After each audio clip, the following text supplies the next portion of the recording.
16 ans après son adhésion à l'Organisation de la coopération islamique à Bamako, la Côte d'Ivoire abrite pour la première fois les assises de l'OCI, la plus importante des organisations après les Nations Unies.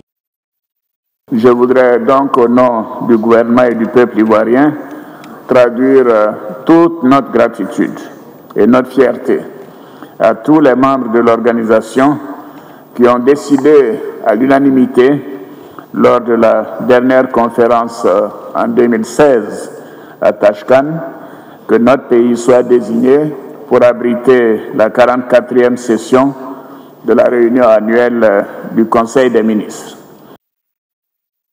En Côte d'Ivoire, 77% de la population a moins de 35 ans. L'un des défis majeurs du pays demeure l'éducation et l'accès à un emploi décent.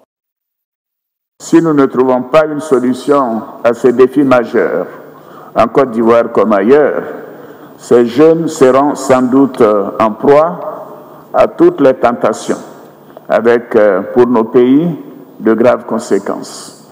Aujourd'hui, déjà plusieurs milliers d'entre eux meurent dans des conditions effroyables en tentant de traverser le Sahara et la Méditerranée. La Côte d'Ivoire occupe à partir de ce 10 juillet la présidence tournante de l'OCI pour une durée d'1 an après Tashkent en 2016.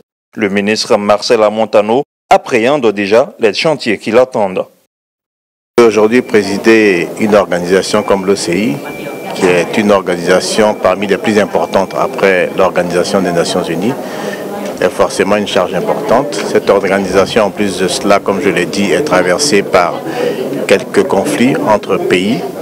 Donc nous ferons en sorte que chacun mette de l'eau dans son vin, si je peux ainsi m'exprimer, même s'il s'agit d'une organisation islamique, pour faire en sorte que dans l'intérêt du rayonnement de l'organisation et de la paix dans notre région, les divergences puissent être réglées par le dialogue.